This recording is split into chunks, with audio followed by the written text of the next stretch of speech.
So I'm going to just start right in. I always tell a story, and it's a story by Jorge Luis Borges. It's a story I've told for years and years and years before I give my lecture. And when I first told it, I think back in 1980-something, it was about one thing. As the years go on, I changed the story. So if you were to actually read it, it's called the Aleph. You would find it somewhat different than the way I tell it, but it also means different things to me over the years. And as I grow older and think about my life and my work, the story still reverberates, still has deep meaning for me, but it often changes. At any rate, I'll do a quick synopsis. Borges is a very young writer in Buenos Aires, and he is up and coming. He's hot, and everybody's talking about him, like young artists. He thinks a lot of himself, but he falls in love with this very beautiful woman named Beatrice, and she is a socialite. She's always in the newspaper. She has lots of lovers, but he is totally obsessed and smitten. She's not really that interested in him. I mean, he's sort of an intellectual, he's a writer, and that's not her thing. He can't stop thinking about her. His love for her grows more obsessive as she becomes less interested and rejects him. So the years go by, and suddenly she dies very tragically. And that only inflames Borges more. And so every year on the anniversary of her death, he meets with her first cousin. Now, her first cousin is a poet and a writer. And her first cousin wants to talk about writing and art and literature. Borges only wants to talk about Beatrice. And he just wants to get just a little bit more information. You know how it is when you're obsessed by somebody. Any little thing is something. And that's the way Borges is about Beatrice. So they're meeting like on the 15th anniversary, 15th year of her death. And Daniele, who's the cousin, finally says to Borges, "I have this secret, and it's in my basement. I've never told anyone about it, but I want to tell you." He said, "I want you to go deep into the basement, go down the stairs, and lie there in the darkness, and you will see this marvelous, marvelous thing that is my secret." So Borges does it. He thinks this is silly, it's stupid, and he's paranoid, and it's dark, and it's dank, and he lies there, and he thinks he's nuts for doing this. And then suddenly in the dark, he sees what he calls a tear in the universe. And this tear is about 1/2 centimeter in diameter. And in this tear, he sees everything that was, everything that is, and everything that will be. It's the most extraordinary sort of hologram, if you will. And he's transfixed. He goes on for pages and pages in this story to talk about what he sees. And everything is sort of superimposed. It's a little bit like the drawing outside in the lobby, the artist is someone whose work I like quite a bit, but it's layer upon layer upon layer, but it's much more extraordinary than that. And so he gets up, he runs up the stairs, and he doesn't know what to say. He's speechless. Daniele's up there, and he's going, "What do you think? What do you think?" And Borges doesn't know what to say. He runs out, goes home, and tries not to think about it. A couple weeks later, Daniele calls, and he says, the restaurant next door is expanding, and they're going to tear down my house. And you've got to go to the press. You've got to stop it because my secret, this marvelous thing in the basement, this Aleph, will be destroyed. And you're the only one who knows. You've got to help me. Borges thinks about it, and he's incredibly jealous. And he says to himself, I'm not going to do anything about this. I'm going to, and he doesn't. So the house is destroyed, the Aleph is gone, and Bohr Hayes is kind of happy because, he doesn't have to think about this marvelous thing that this man has. About a year later, Danieli publishes a poem. And in the poem, he recreates the universe. And it's the most marvelous poem in the world. And Bohr Hayes that's it. He's off the page. He's no longer the great writer, the great poet. And Danieli has surpassed him. At the end of the story, Bohr Hayes is an old man, and he's thinking about his life. He's thinking about the Aleph. He's thinking about Beatrice, and he says, the years have worn away the memory of what I saw in that basement. Because, of course, he becomes obsessed. And he says, in fact, finally, the years are wearing away the memory of Beatrice. Maybe, maybe not. At any rate, for Bohr Hayes, I believe, he was writing about Dante. And he was writing about the fact that no matter what, no matter how hard he tried, he would never surpass Dante. We all have, I think, as artists and writers, heroes, people that we believe we want to emulate, we want to outdo, and we carry them throughout our life. And I certainly have those kinds of artists, and sometimes they're contemporary.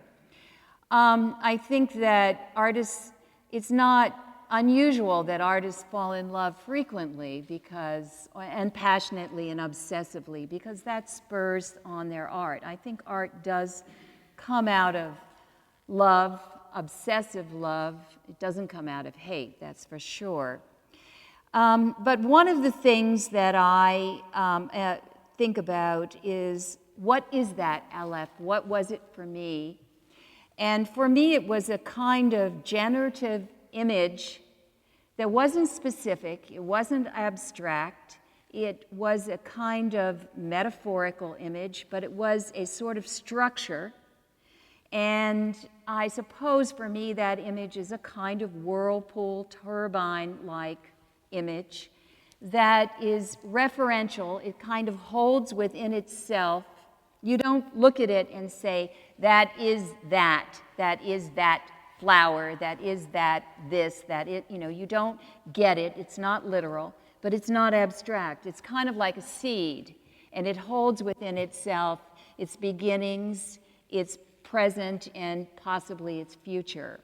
And so that has been the kind of search that I've had throughout my career to find those images, to create those images. And also, there's always the next piece. There's always, what if I didn't quite find? And in the story for Bohr Hayes, he says he knows there's another Aleph. He knows there's another one that exists, because of course he's obsessed about it his whole life. And for artists, I think there's always the next piece. There's the next sort of tear in the universe that they want, or the final piece, perhaps, the one that nails it, So the story changes for me, but it's the same story in a certain way. It's just, and it's kind of like I've made that story my story. I would say that, and what I'm going to do is I'm going to go fast because there's a lot of stuff, a lot of images, but I'm not going to linger with every one of them. However, this piece that's up on the screen, which I believe is called Twister, was after I imagined Park Avenue and designed it and imagined it first, because you have to imagine something. If you don't imagine something that you think is maybe impossible, you'll never make it possible. And so I have tried not always to just deal what I could do, but think about what it is I want to do. Even if I can't figure out quite whether I can do it yet, at least I want to imagine it. Park Avenue was like that. I didn't know if I could do it, but I certainly wanted to imagine it, and then got to do it. So with this piece, it came right on the tail, right after I imagined Park Avenue and Maelstrom, which is here, and it was called Twister, and it sort of almost flowed right out of, and in a certain way, it's the kind of tail end, so to speak. And I'm very interested in the movement of water, fluid dynamics, flow dynamics, a sense of sort of chaotic haphazardness, which is the way so-called nature organizes itself as opposed to the grid, and the grid is the way humans organize things, and I'll talk a little bit more about that. But this piece was made kind of simultaneously. It's in Cincinnati at a medical center around the time that we were desperately trying to build Maelstrom. At this simultaneously, I would say, but it was imagined a little bit after. And I would say that I do look at turbines. I look at whirlpools, water movement. I look at the movement of galaxies and solar systems. And I look at tornadoes and hurricanes. And all of these things in their sort of vortex-like movement, dynamic, energetic movement, entertain me and transfix me, and they're powerful, sort of, I'd say, kind of creative, energetic, natural occurrences, but they have a structure. They definitely have a structure. So I'm going to show a little bit about how these things get made, because while they start out as ideas, having them come into being, they're very seriously, carefully planned. And this is an example of just designing it in the computer and then figuring out size and scale and all of that. And then some just very basic, what I would call the boring stuff. The engineering. Why does it look like one thing, and what's underneath it? How is this? What's the structure that holds it together? And the whole idea is to make something that looks like it just happened, like it just landed there by accident. But in fact, it's got to be engineered and built and planned, and every support system and every part of it is developed. It's one thing to come up with the idea, but then there's the tedious process of developing it and making it look as though you can't see that structure underneath it, but it's there. Now, Bohr Hayes had Dante, and I guess I have Leonardo. And there's so many things about Leonardo that I like. I like his curiosity. I like that there was nothing that he wouldn't examine and think about, from the smallest to the most extraordinary. So he had this series called the Deluge series, which is all about water and dynamic motion. And I saw this many, many years ago. It's a whole series of drawings. I was taken by it, and I kept it as a memory and as an image, and it's influenced me for years and years. Another influence is Tatlin's Monument to the Third International. It's one of those sort of tears in the universe in terms of building and architecture. I would go so far as to say that every contemporary architect, including the one who designed this marvelous building, owes a debt to Tatlin. And so it's a small piece, but it's one of those things that came along and simply changed everything. And if you look at that structure and that curvilinear structure, and you look at the ceiling right now, you will see the relationship. Though this is grandiose and huge, this little piece, I'm sure Safdie would admit, was a generator for him. This is hurricanes from above. They're scary, but they're also beautiful. And there's something, as a child, my father and I would go out and watch the hurricanes. He would wait for them, and we'd go see them. It was one of the fun things we did together. let's go down to the water and watch the hurricane. So at any rate, while they scare me, part of my personality is I love to scare myself for the fun of it. I love to walk into the storm and confront it rather than just hide. So this is another image that influenced me that I've stared at for years and years and years. And it's the wind coming in. It's a Italian medieval manuscript. And that hair, I remember sitting in a hotel room years ago looking at that head of hair and thinking, what would happen if I could make that huge? What would that feel like? How could I do that? And so I look at all kinds of art and all sorts of things for ideas. I love fashion. I think that that clothing and cloth can do so many extraordinary things. And I looked at this image caught my eye, and I thought, what would happen if I made this huge, if I made it tumble down a hill? And meaning, not 5 feet, but 20 feet, 30 feet, 70 feet. What would that look like? And this is particles in an atom smasher.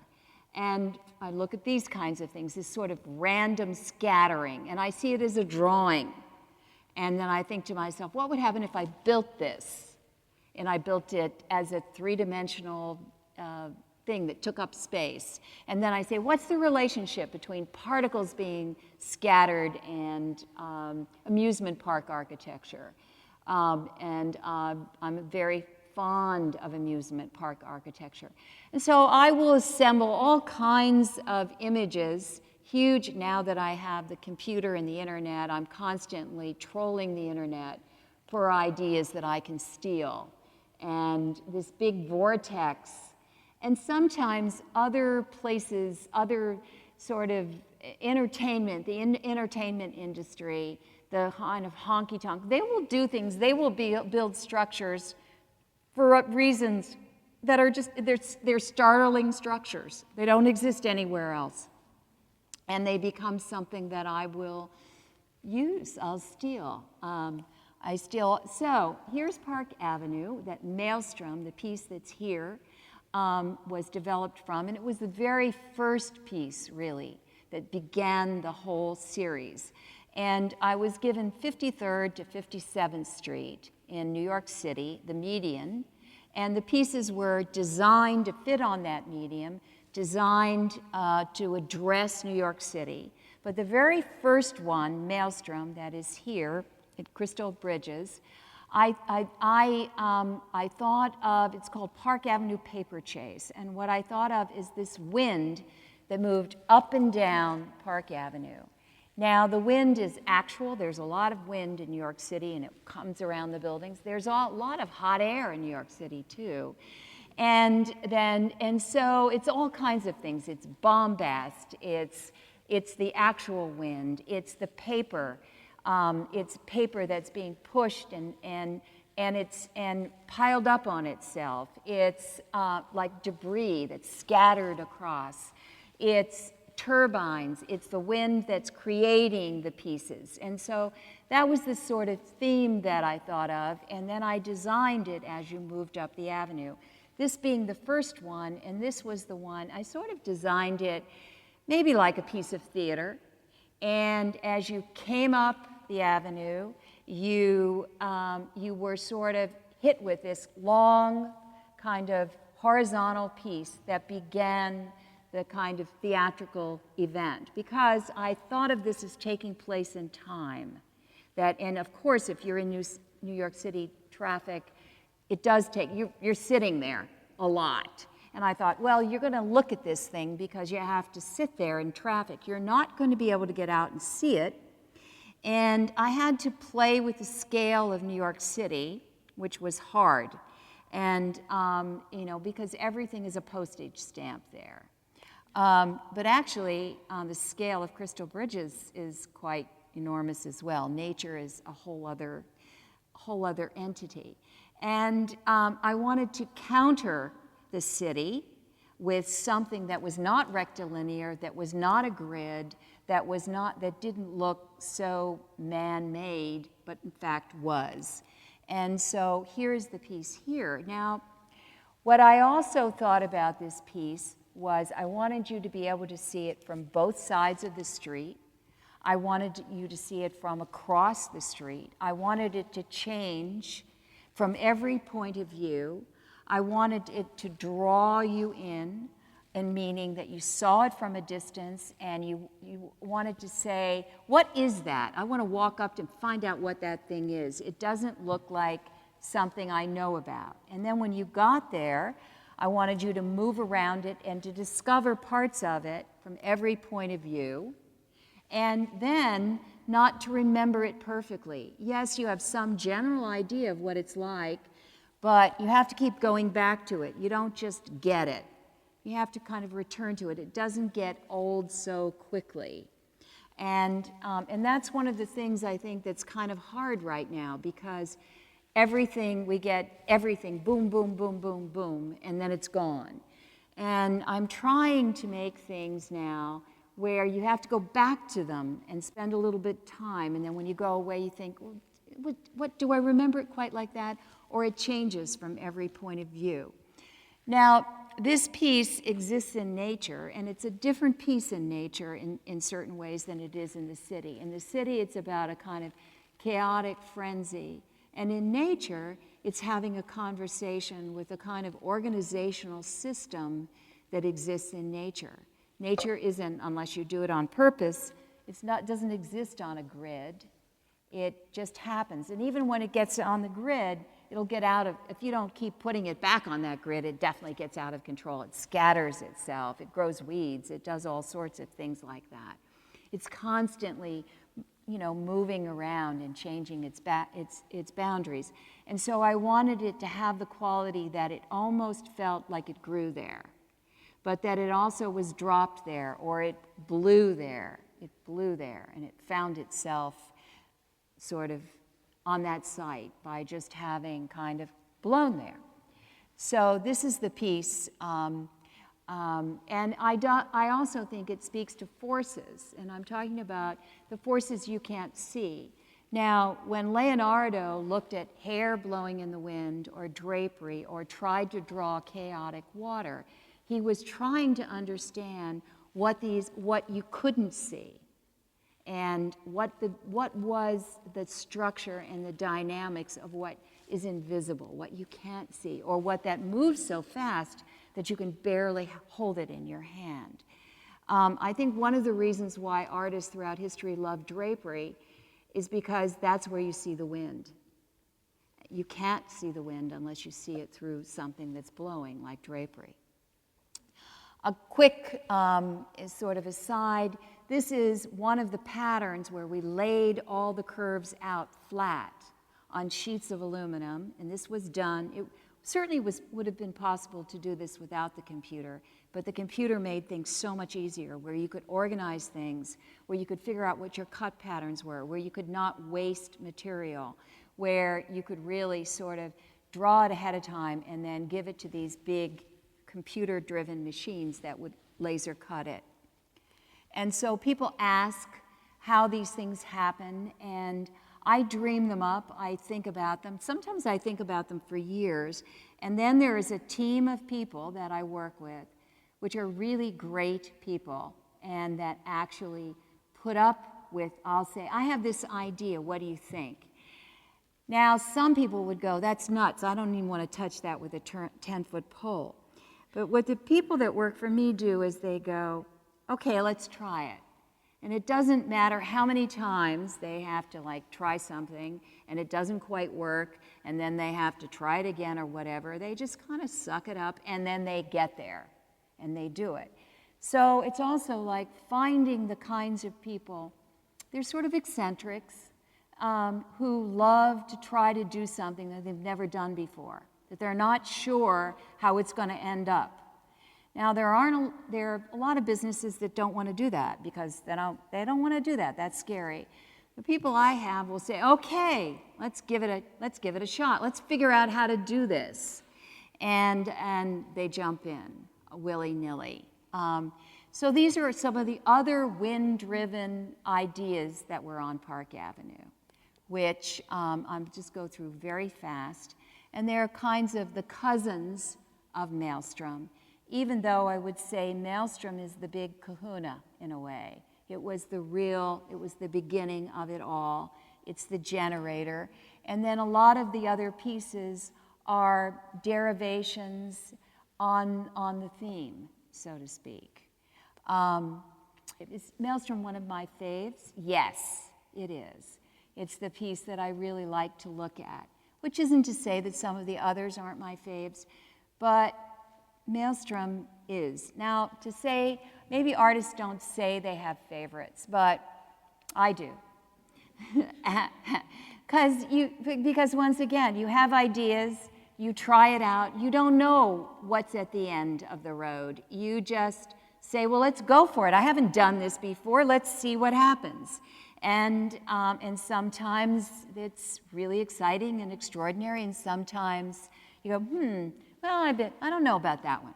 So, but in any case, I think with Maelstrom, it just kind of flowed and flowed and flowed. And then these are variations on the theme. This one is also a fave of mine. And it was taken from actually looking at drapery and big petticoats, petticoats within petticoats within petticoats. When I was a kid growing up, we would wear big petticoats. And I always liked to, and I also sewed for a while, for a very brief period of time, but it would turn into a monster dress.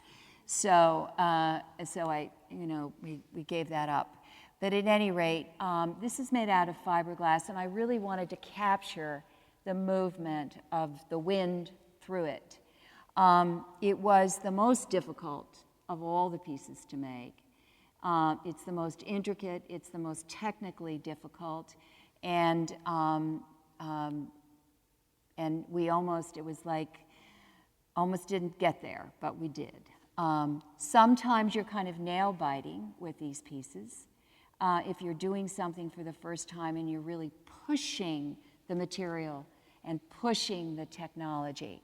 But this is the way it was designed, one piece within another, and it was all cut out of styrofoam and then fiberglassed over piece by piece by piece and then seamed together. And then this is the final Cyclone Twist. It's at the end of Park Avenue where it's kind of like lift off, take off. I think the notion of this spinning, whirling disc like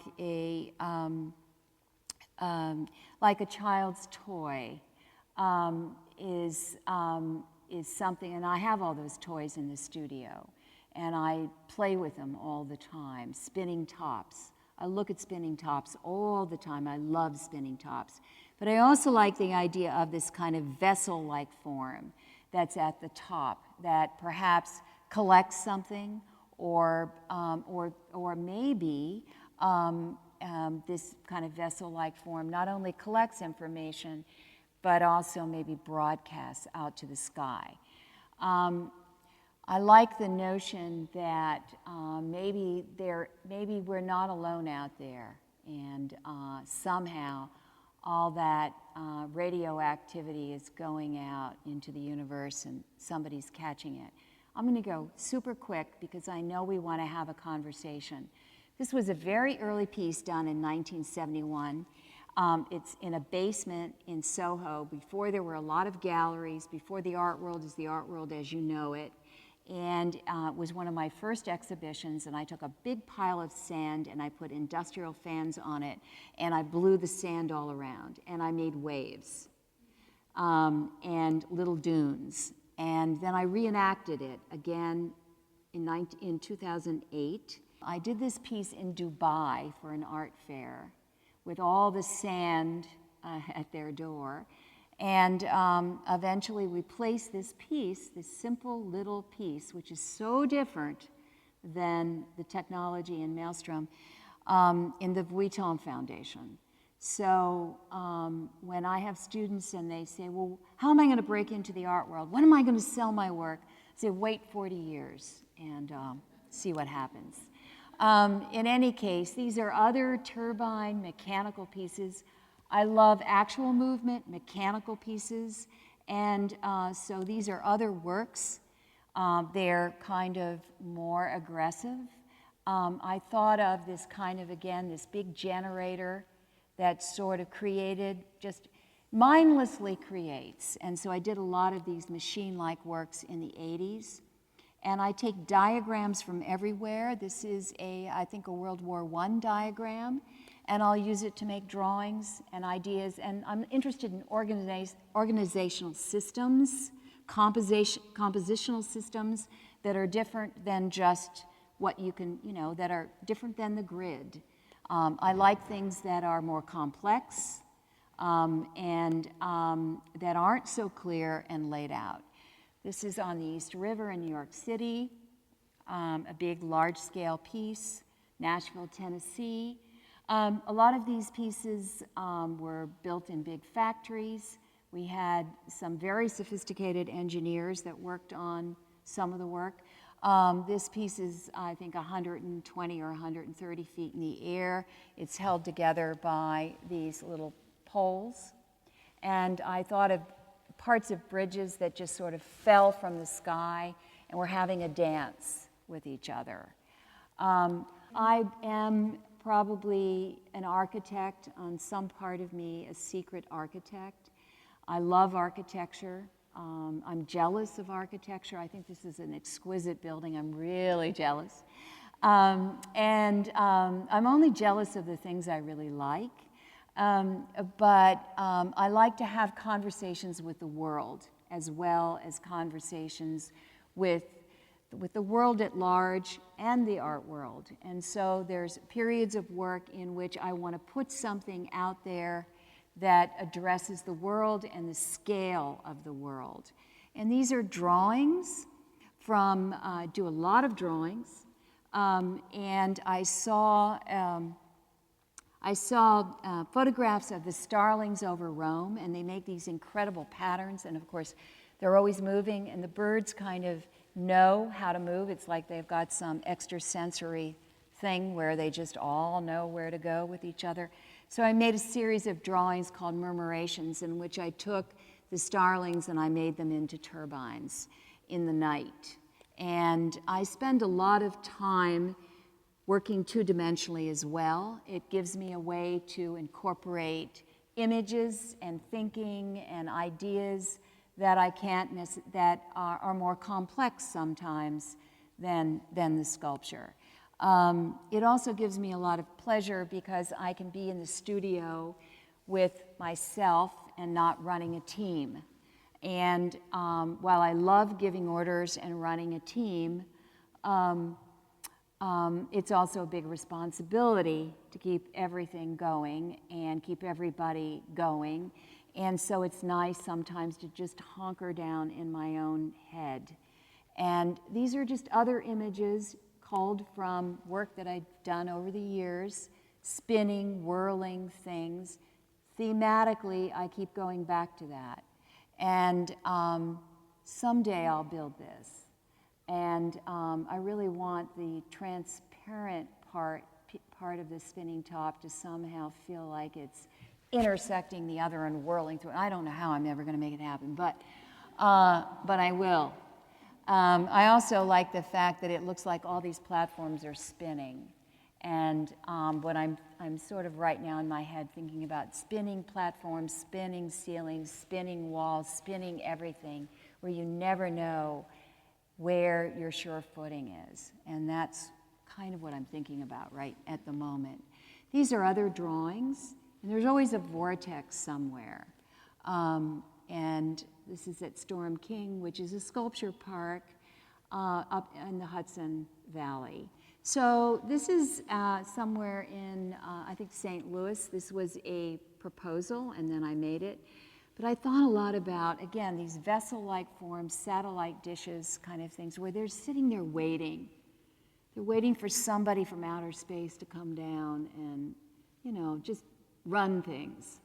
And so that's my kind of, the idea that there's something out there and they'll come in at the last minute and say, okay, we're going to get this thing straightened out. And so I make these pieces that sort of sit there like big satellite dishes. This is Kansas City Airport once again.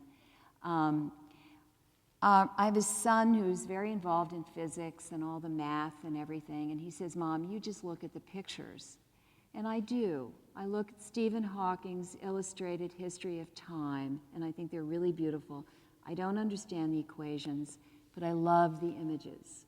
And so this is like a big wormhole sitting in the middle of a long-term parking lot at the airport in Kansas City. And I think you're coming in, you're really tired, and you see a wormhole just sitting out there.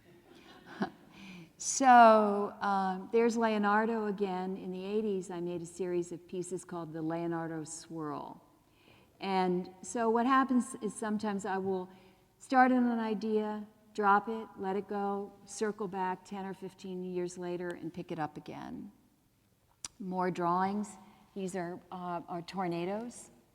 And I made these drawings playing on board games, and then we played the game. I made everybody in the studio play the game, and wherever we landed is where a tornado hit. A few more of these images, and I really want to go quick because I think we should have a nice conversation.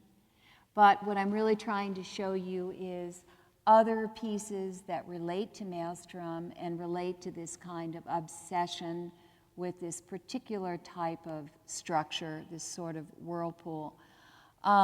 This is water in sort of crashing into itself. This is a scientific experiment. And some other pieces where I'm using curvilinear forms, almost like that fashion, that dress, only this is a 30-foot long acrylic strip with neon running through it.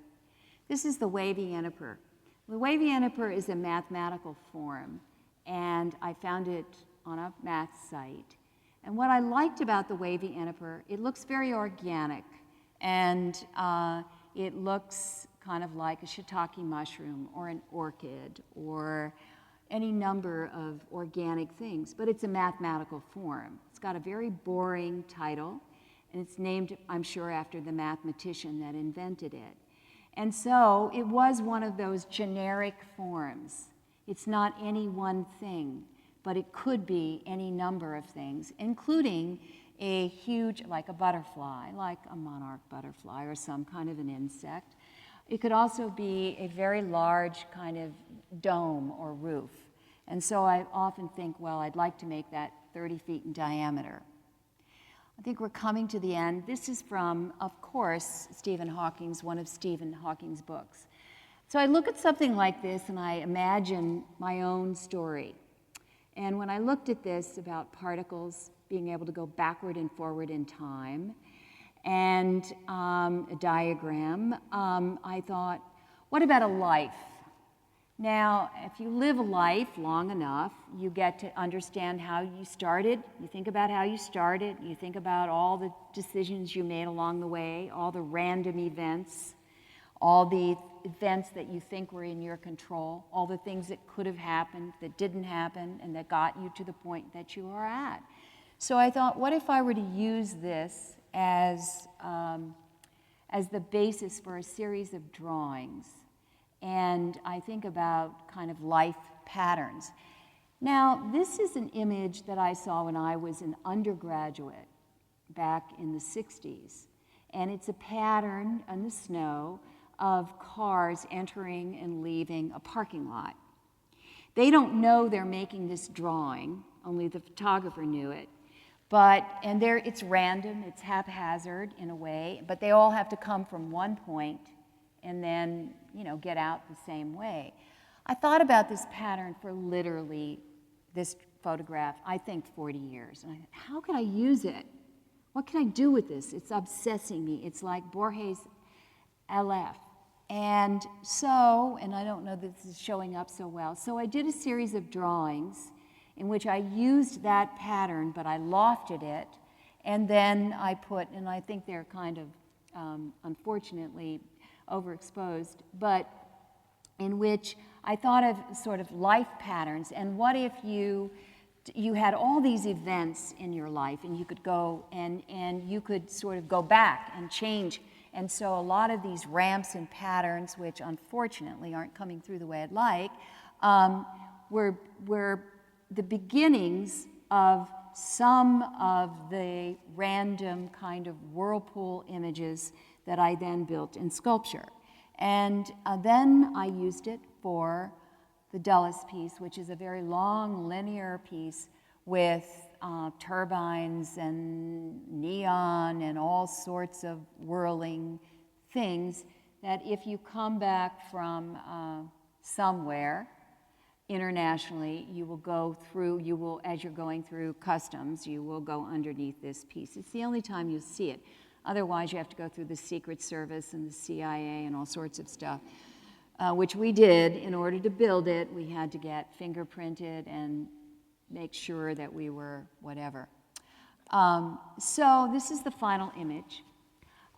Years ago, I saw a whole bunch of structures in India. Some of them were observatories, and some of them were this beautiful gate. And I again saw it when I was in school, in college. And I thought about it for years. I thought about the photographs. I thought about these buildings. This is in Jaipur. It's a gate to the old city.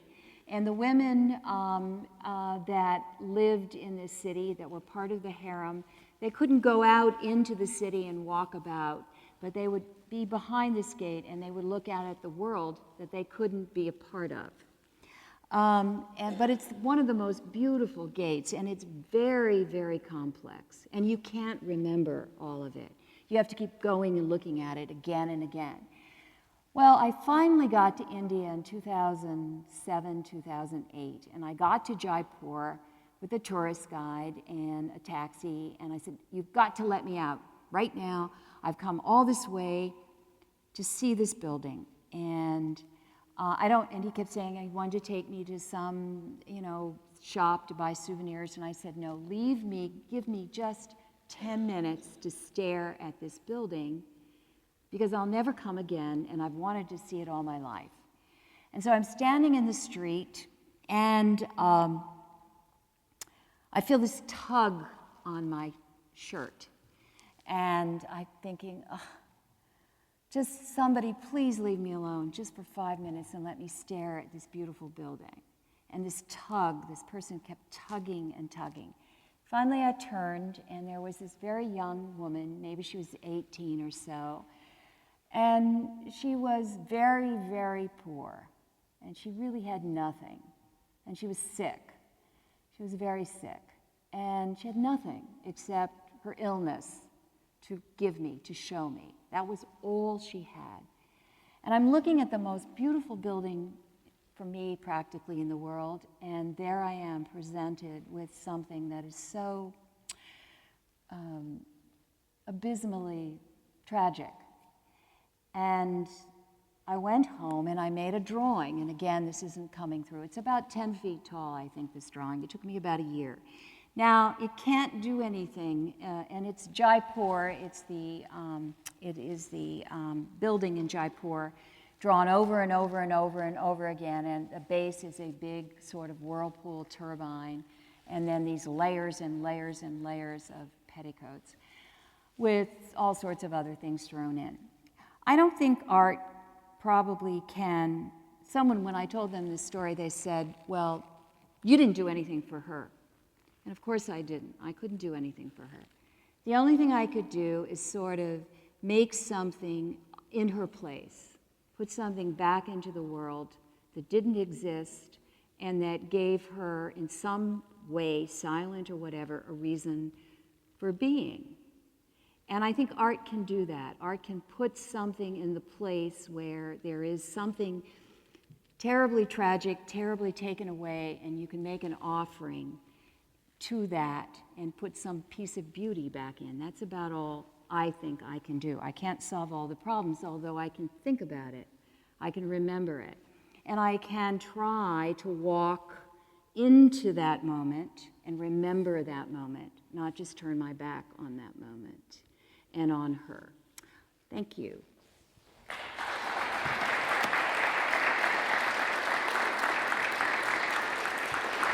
Okay. You want to sit down with me? All right, yes. Great. Let's take the Diet Coke. I know. I need it. Oh, you need it? All right, please I sit need down it. with the Diet Coke. Okay, good. All right. Aspartame or whatever the hell Oh, it is. yeah, you know what? I drink it every day. It's no Okay, deal. good. So you've given us a lot to chew on there. And I think I'll start here with just a couple of questions to get us going, and then and really then throw it to y'all to continue the conversation. You bring up some interesting points, and that really span the gamut, right? From sources to and you talked about seeds into your current work. I was drawn to a couple of things that you said. You called yourself a secret architect, and that you said that you were jealous of architecture. And oftentimes, in your earliest work, much of which is only documented through photography, right? So the work from the late 60s and the early 70s that was really constructed and part of the landscape, it no longer exists. Right. It physically, decayed back into the earth from which it came. And you often talk about those works as being a kind of intersection between sculpture and architecture, right? That it is not a functional experience as architecture can be, right? Right now, all of us are sitting within this lovely half dome, and we are protected from the 55-degree weather and the mosquitoes and the deer that are no doubt romping about out there, right? We are protected, right? Yeah. And you've often talked of your work as being this sort of investigation of that intersection between sculpture and architecture. I wonder if you might tease that out a bit. Where do you think that comes from? Well, I mean, it probably came out of my early childhood experiences. I'm certain of that, because my father was an architect. He was an engineer. He was a variety of things. And there's this story I've told so often, it's almost a cliche. Oh. But I'll tell it one more time. As a little tiny child, we lived in this sort of tract house, and my father would rush home from work every day, and he'd go to this table. And I was really little. I was 3 or 4. And I waited for him to come home because, you know how kids are about their dads. They really love their dads. And he would go to this table, and he would start building. And, of course, it was fascinating for a little kid. And I would sit beside him. He'd give me graph paper. And he'd say, here's a ruler, here's a pencil. And he, first I drew it freehand, and he'd say, use a ruler, here, try to scale it, and he'd be building this little model. And for a child, it was just delightful to watch this person landscaping it, putting on the little roof, making all the little doors, making all the eaves, every part of it. And I would wait day after day after day, and then I would draw with him. And what he did is he was designing and making the model for the house that he then built and I grew up in. And he gave me the model afterwards to play with. So I think Frank Lloyd Wright talks about, his mother says that he played with doll houses. Well, that's what happened for me. I got to watch something being built on a tiny scale that a child could actually hold in their hand and then live in that space and have all the memories and all the spatial experiences. And so it was very early on, just, sort of implanted in my head. It was very natural for me to think spatially and to think two-dimensionally as well. So I also felt that, and I still feel that architecture can hold the values of a culture. It is the overall sort of medium that contains everything, for better or for worse. And all the arts do that, but it is the sort of overarching symbol of what a culture aspires to, I think, and its engineering skills as it reaches out to go somewhere where it didn't know it was going to go, where it could, it was where all the invention and everything occurred. So what would you say then, when you showed up here at Crystal Bridges and you saw the way that this building is situated within the Ozark Hills and the landscape? I thought it was pretty super. Yeah. I really did. Thanks. I really did. And, I was jealous, and that always means that I really like it. Yeah, that's great. I thought it was really landscaped beautifully into the site, that it's just a beautiful, it really... We didn't plan this. But I mean, there's a lot of museum building going on right now, and some of it, is not... Up to snuff. Sure. No, or sensitive to sight. Exactly. Yeah. So you have this sort of architect's bone in your body, I think, and it's not only in the aesthetic or conceptual approach, it's also in something that you glancingly said, you sort of glazed over it, but you said, I like giving orders. Yes. And I think that, and I think that's part of the architect mentality too, right? Yeah. I mean, Yeah. it's being able to say, I am the conceptual apparatus around which this whole operation revolves, right? Yeah. And you do have a studio of folks, and from you comes the concept, and through their assistance comes the actual physical thing, right? Yes. And I think I learned, again, I remember, I hate to keep referring to him, but remember my father saying to me, Alice, you can always, figure out a way to do something, but the idea has to be good enough. And so there was a point at which I realized I was struggling with technical problems, wearing myself out, and getting frustrated or just sort of going, okay, just whatever. And I really wanted to think about the ideas. I really wanted to have the ability to step back and critique myself and think about the ideas and not be so involved in the actual bringing it about that I lost track of how I could push the envelope.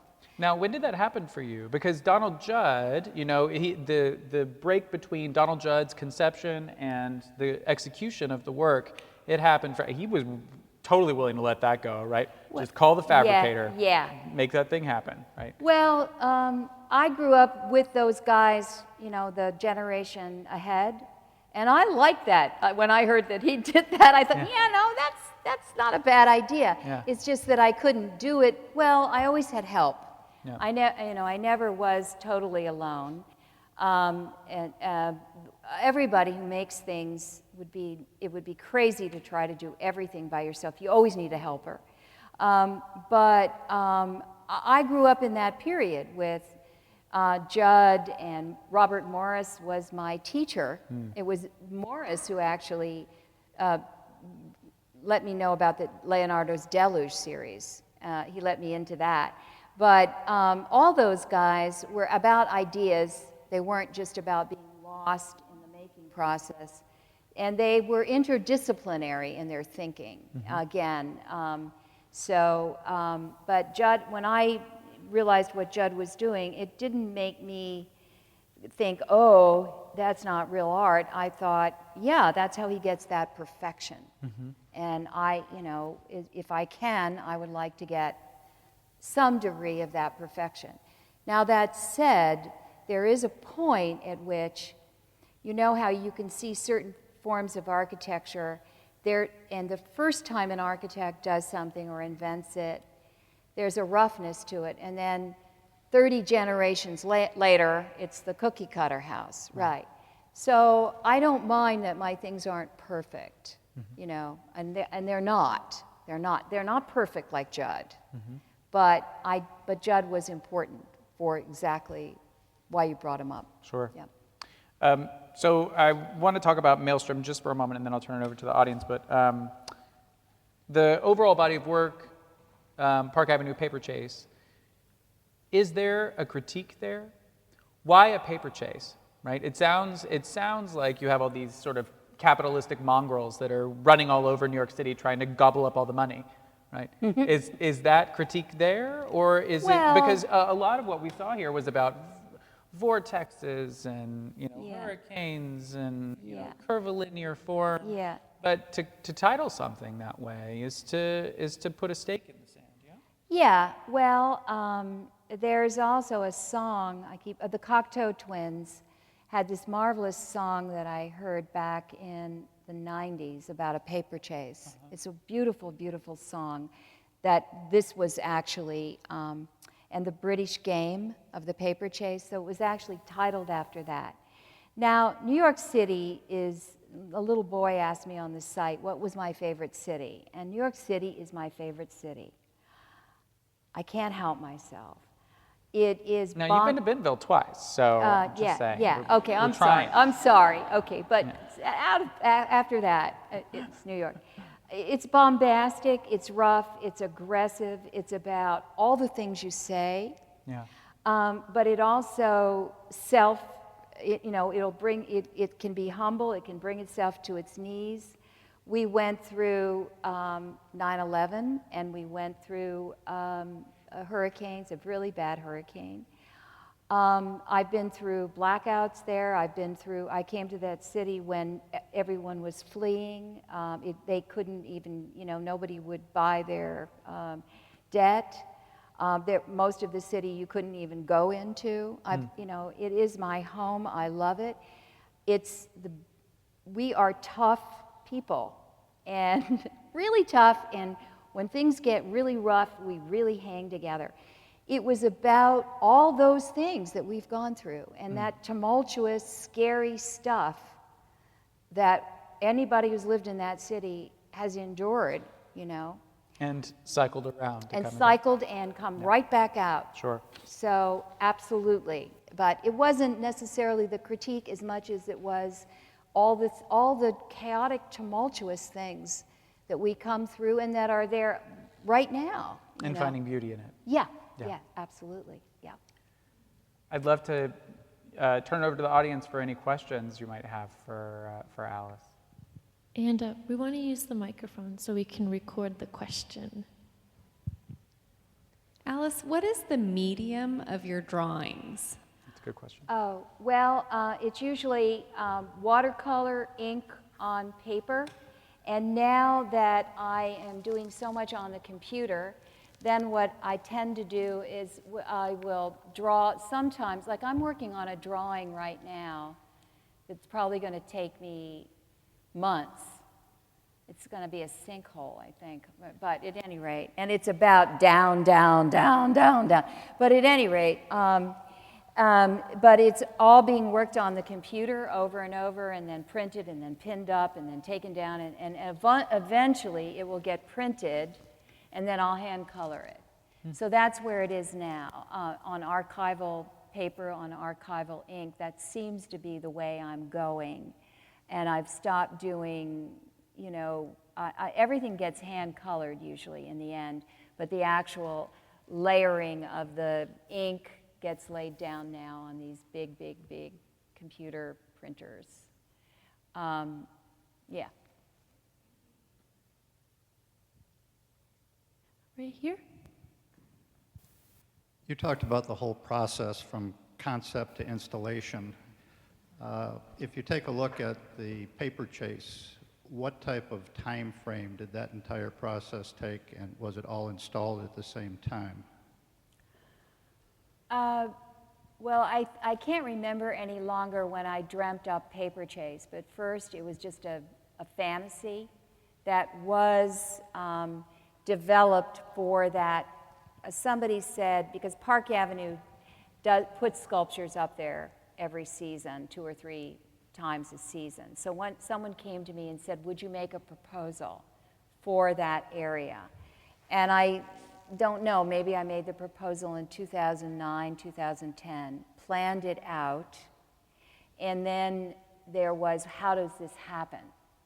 And then there was an enormous amount of planning that went into it, from just literally going there and trying to fit, just all sorts of planning.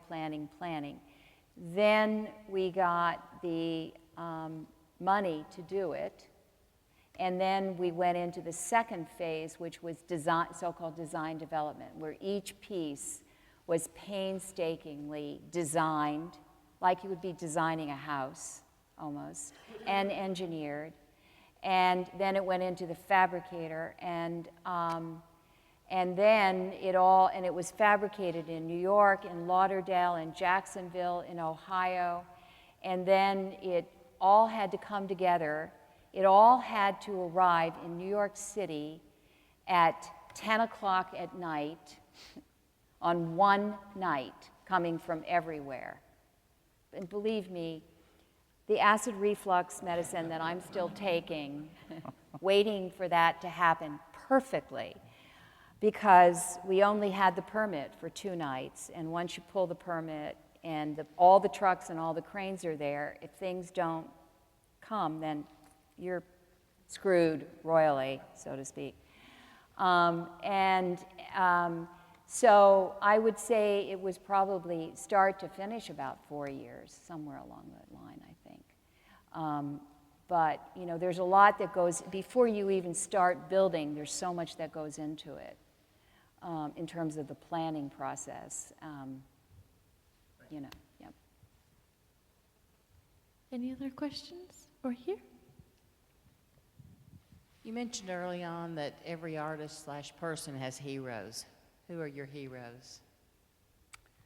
Well, of course, Leonardo, Tatlin, those two.